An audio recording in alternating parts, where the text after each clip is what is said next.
Good morning, everybody, and welcome to the Daily Huddle. I am Kimberly Odie, and this is my husband, Zach, and we are your hosts today for Money Monday. Yes, we are. And our special guest today, which I'll let Kimberly introduce later, is got quite a background in the nonprofit world. So under that guise that we go into, I wanted to ask everybody what the EVC of the nonprofit said.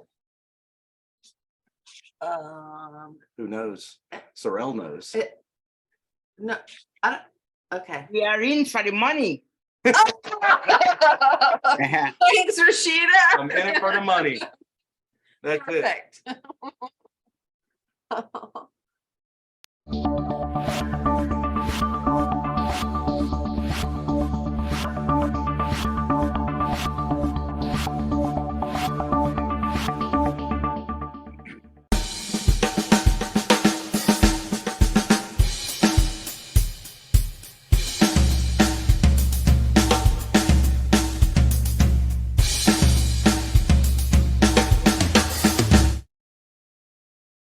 Well, good morning, everybody. Thanks, Rashida, for saving us from another joke of Zach's today.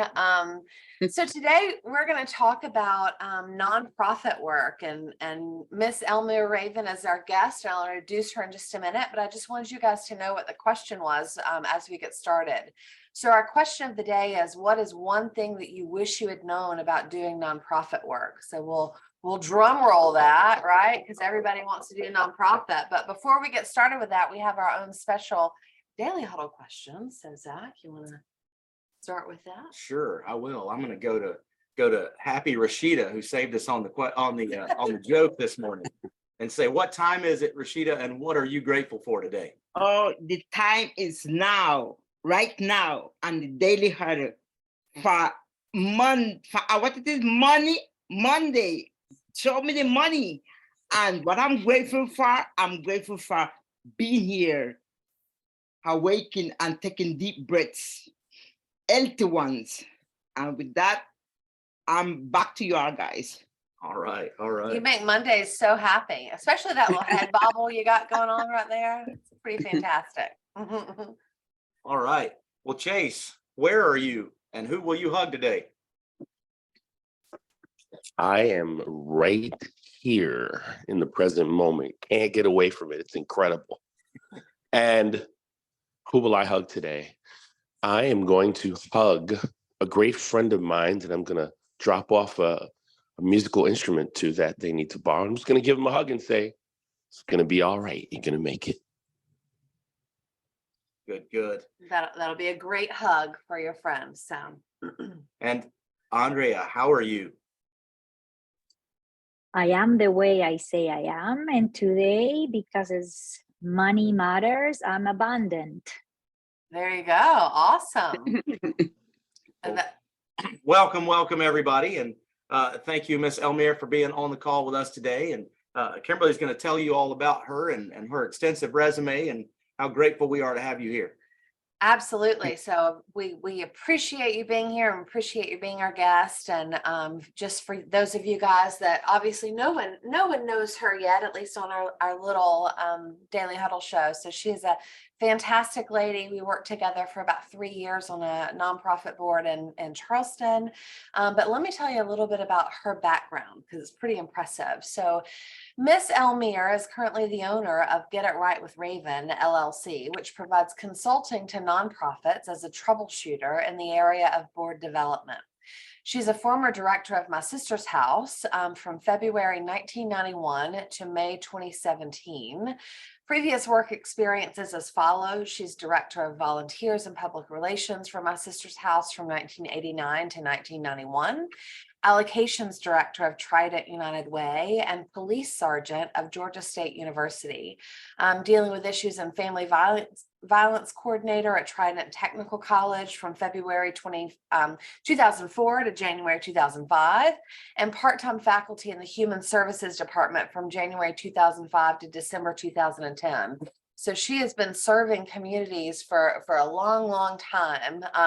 Her education, she went to Webster University, has her master's in counseling, postgraduate studies, 58 hours in nonprofit administration, Bachelor of Social Work, Bachelor of Science in Criminal Justice, all from Georgia State University in Atlanta, Georgia. And Ms. Raven has held numerous leadership positions on various boards and has received many honors and awards. And she is also a survivor of domestic violence. So with that being said, and that unbelievable resume, you are an expert in everything nonprofit, and certainly have made your mark, I know, in the South Carolina area, and I'm sure your reach is much larger than that. So thank you for joining us today. And we're going to talk about what's the one thing you wish you would have known. I'm sure there's a lot, right? About nonprofits. So welcome to the show. Welcome. Tell us how Thank you. yeah. Thank you. Tell us how you got started in nonprofits. Tell us a little bit about that. Actually, I did my internship at the United Way in Atlanta. And then I was recruited by the United Way to actually work for them and do a direct placement, which is how I ended up in Charleston. They felt like I had a whole lot of experience already, and so I didn't really need to do an internship. So they did my direct placement here with Trident United Way here in Charleston. So that's actually how I got started. And then my sister's house recruited me from the United Way here to work for them. And that's kind of the end of that story. I was saying, and then the rest is history. You just continue to absolutely. Yes. Yeah. Yeah. Spread your love throughout that community. So Yeah. tell us, what's the one thing you wish you'd have known? I think the one thing I wish I had known was how much hard work it is. You know, it's amazing to me how many people say, oh, I want to start a nonprofit. And they've done really no research. They haven't done their homework. And that's key.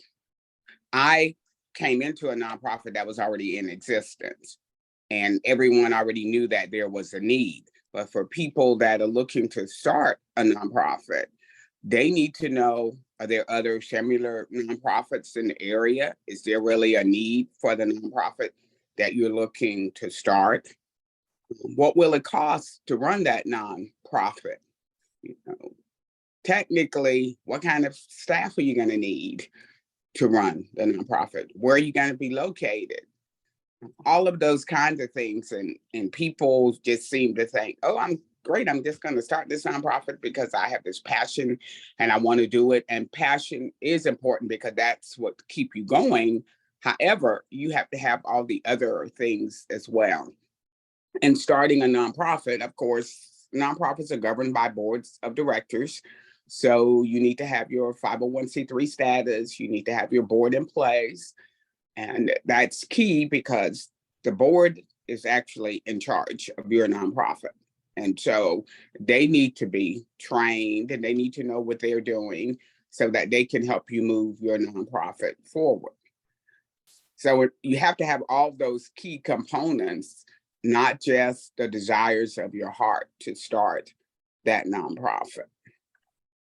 I was just going to say, I think that's one of the things that I've seen. You know, I'm very new to the nonprofit world, and you know, we worked together for a couple of years, and I have some friends that run nonprofits or work on nonprofits, and you know, that is the biggest piece that I've seen for all of them is their passion, right? And you definitely have to have that passion because that is what's going to drive you and move you. But I had no idea the inner workings and the back end and, you know, all the behind the scenes stuff that has to support that passion. So to me, I think it's a fascinating world, and, you know, just had no idea. I think most people probably wouldn't until they make, you know, they create a nonprofit. They're like, oh, I have to do all these things. And usually that's what happened. People will start the nonprofit and then they realize, oh, I have no idea what I need to do. I don't understand the administrative background piece of this. I don't know anything about developing a board or the financial piece. I need a budget. I need to figure out how I'm going to really make this nonprofit work. How much time I've got to be out in the community promoting and marketing and selling this nonprofit. Because as everybody knows, there are thousands of nonprofits that are competing with each other for the same dollars. And so people choose the nonprofit that they want to support.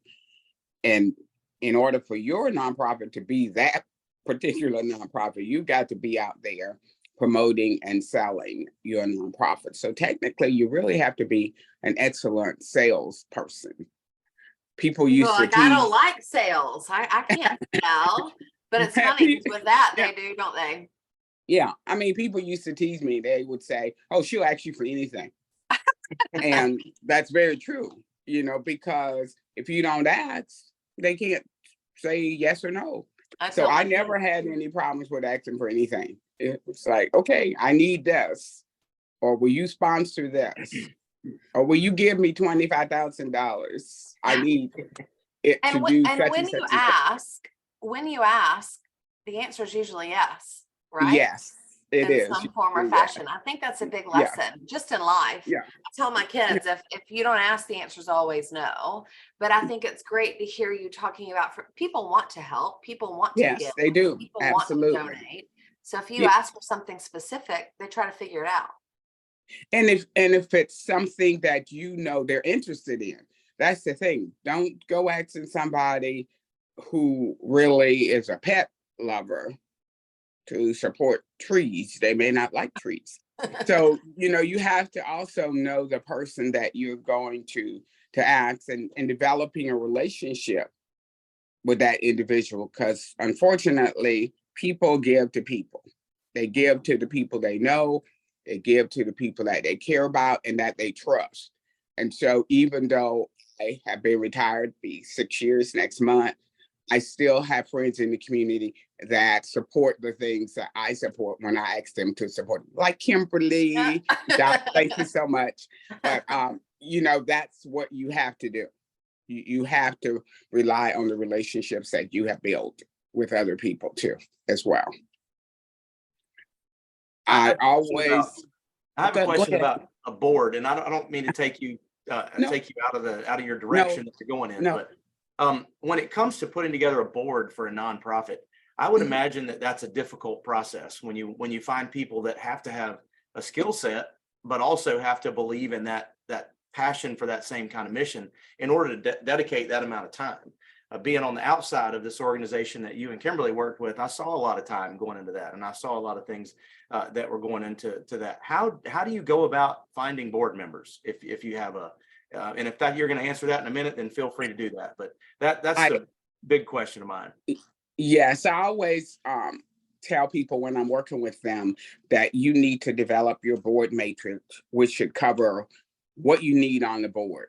Most boards need, you know, the CPA, the attorney. There are some average things that you have to make that board work. Marketing, PR person. You want to have somebody connected in the community on your board. And if you are a service-related organization, for instance, like the domestic violence shelter, hopefully you'll have a survivor on that board as well. So they can help you when it comes to the services you're providing.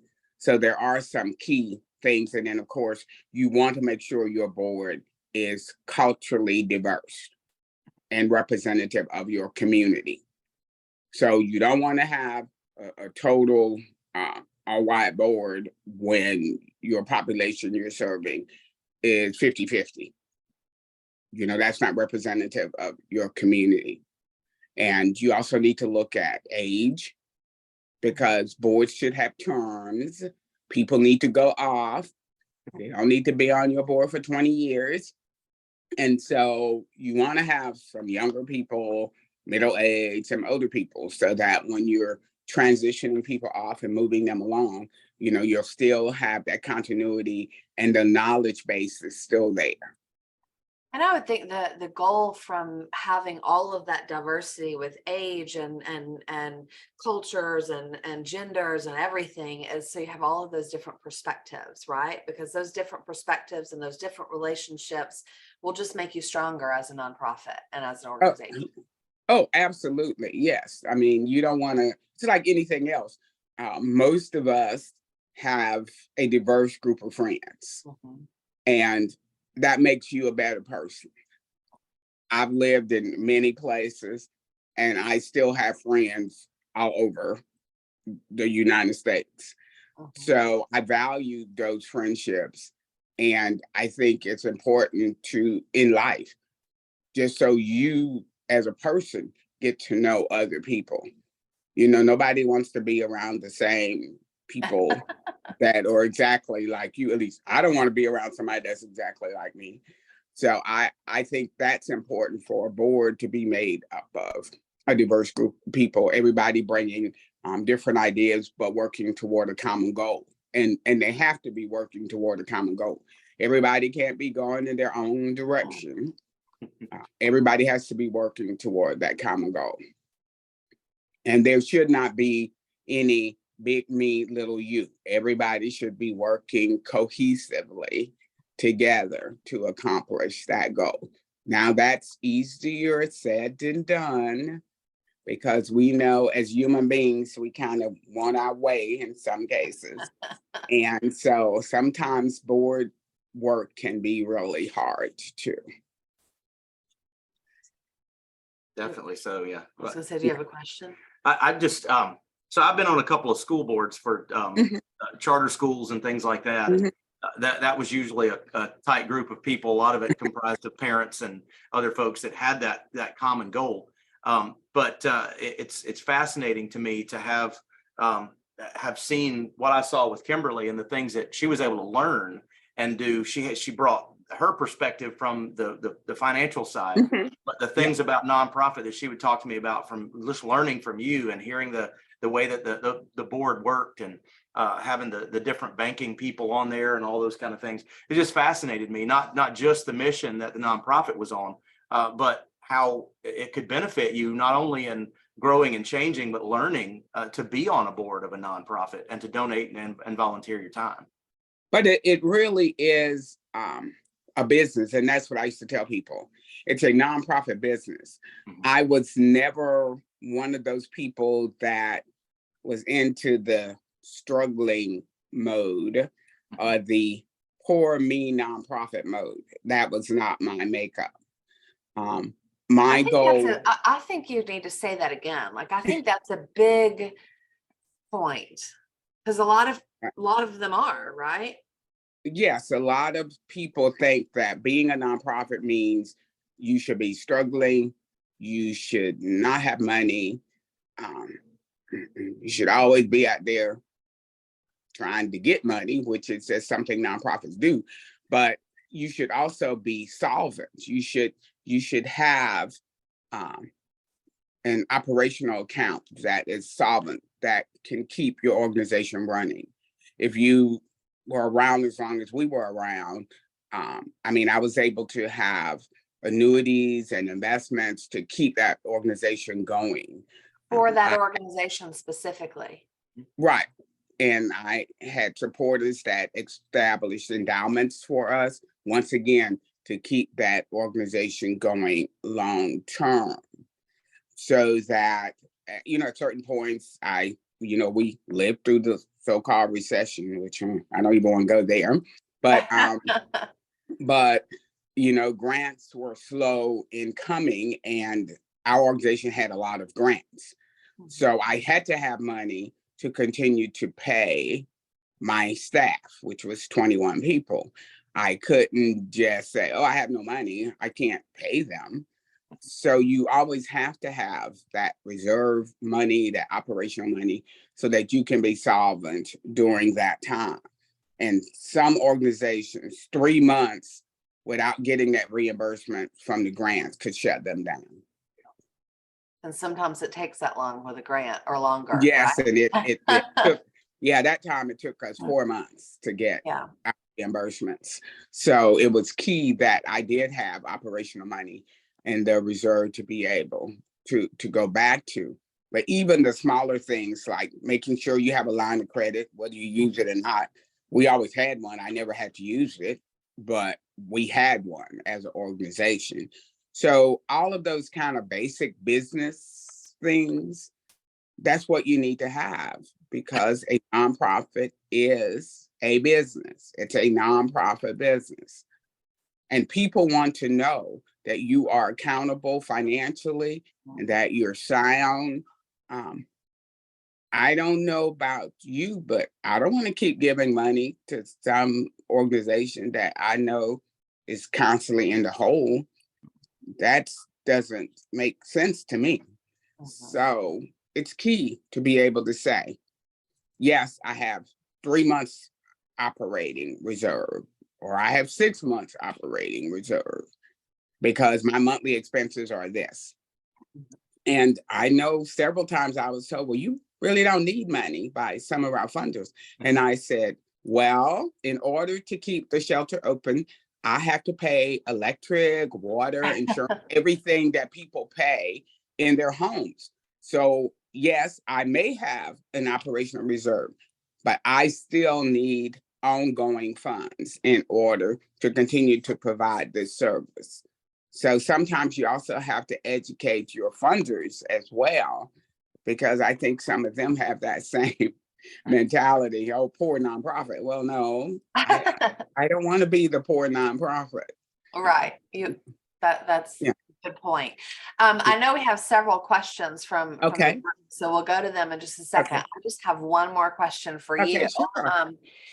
If I have this burning passion and I know that this is my life's mission and I'm going to create this nonprofit and save the world, other than my passion and my vision and understanding the community that I want to go in, how do I start? What's my first step?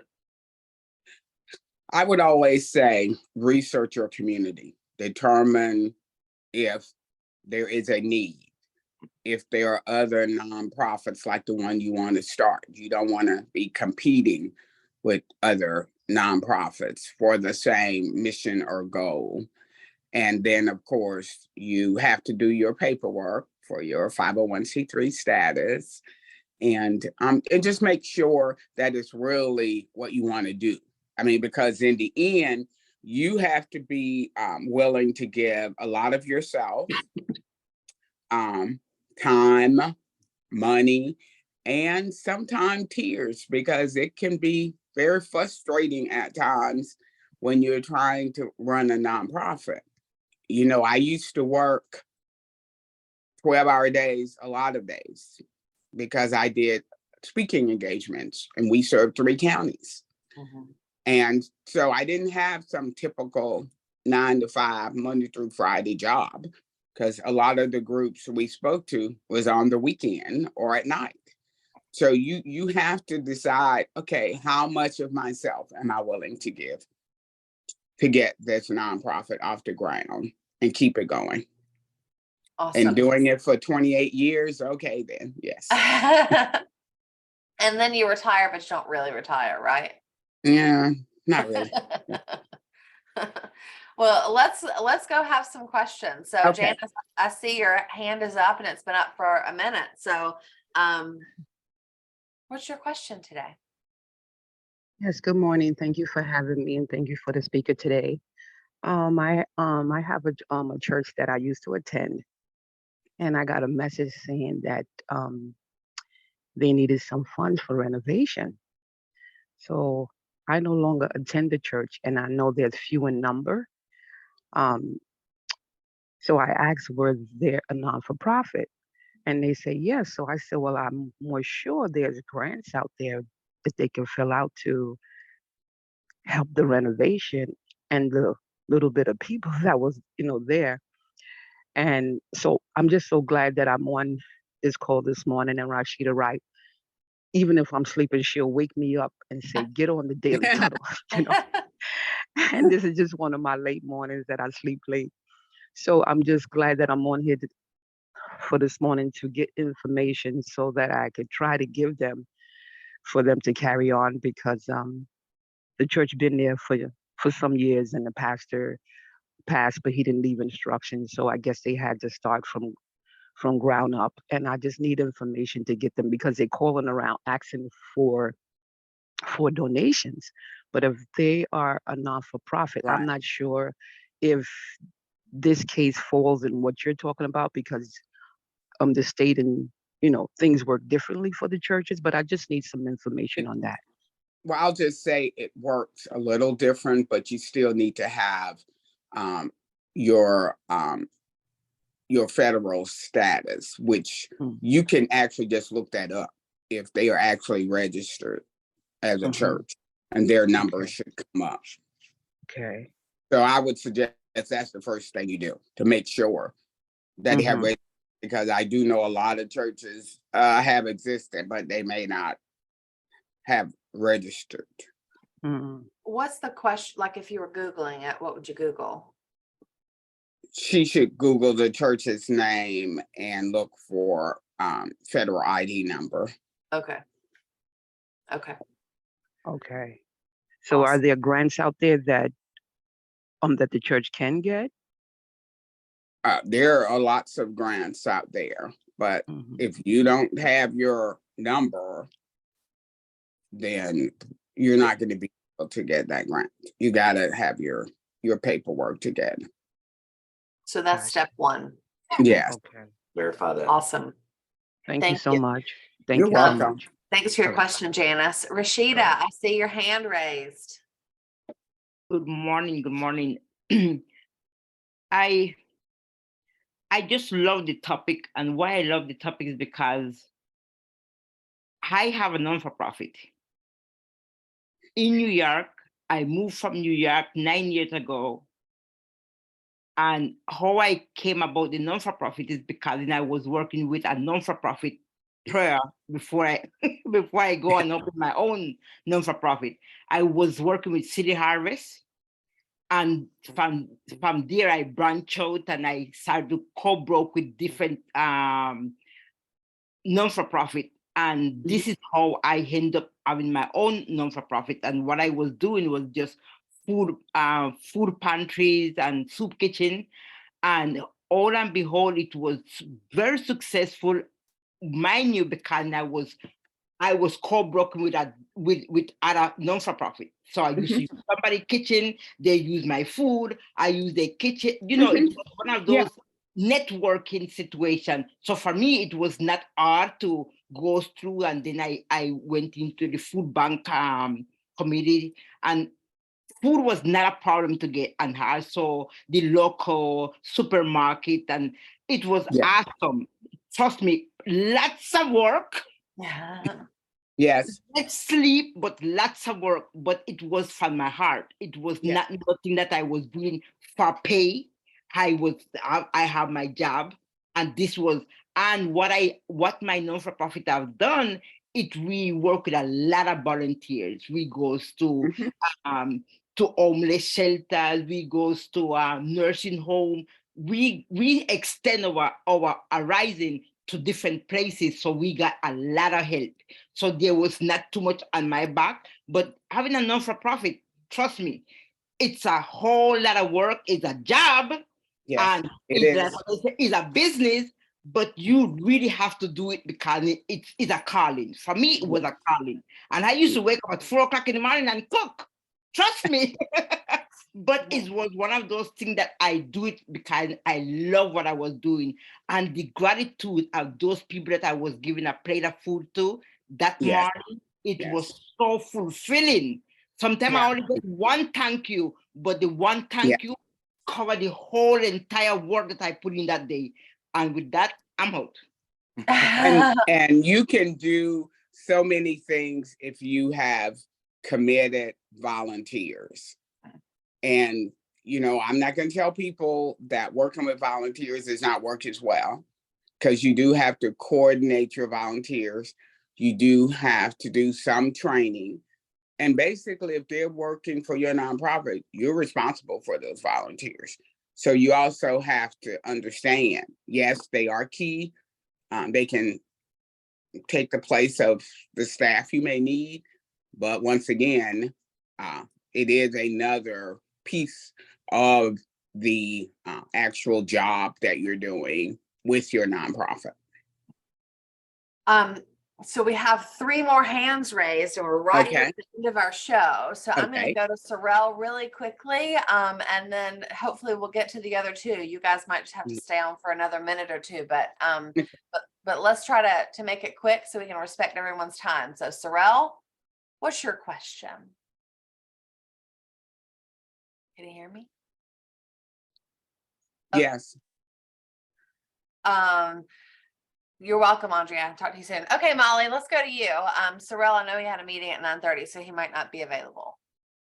All right. I founded a nonprofit, and I was told I'm supposed to be going to colleges around the country, and I was told to ask for sponsorship from State Farm because they're an insurance company, and I talk about distracted driving. So the two kind of fit together. And I was told to tell a bit about my story and then ask for sponsorship. Do you recommend that or no? I think sponsorships do work, and you need to just target, once again, the companies or organizations that can relate to the mission of your nonprofit. All right. So sponsorships will work. Okay, thanks. You're welcome. Yeah, absolutely. And Miss Elmire's contact information is on our Facebook page for her email. So I'm sure if you guys have questions, she's been a wealth of knowledge for myself and for different organizations in Charleston, and is always willing to lend a helping hand and answer a question for anybody I send her to. So she might shoot for saying that, but I think that that's true. So, well, thank you guys so much, Miss Elmire. Thank you for joining us welcome. You're today, welcome. and thank you for Welcome. being our special guest. And we might have to have you back and have more conversations, because it looks like a lot of people have a lot of questions, as I'm sure that they would. But as we wrap up today, Yes, so let's remember the things, our 8 tenets. To number 1, love. Number 2, laugh out loud. Number 3, stress less. Number 4, eat mostly plant-based. Take care of yourself. Number 5, give. That's what we're talking about today, right? Number 6, sleep. Make sure you rest. Number 7, after we get off this, get up and move. And number 8, check yourself before you wreck yourself. Give yourself some pause. Guys, it's good to see you. We'll see you at the same time, same place tomorrow on the Daily Huddle. bye guys. Thank you. You're welcome. Thank you all. Thank Thank you, everyone. Have a Okay, good day. thank you. Bye. One love.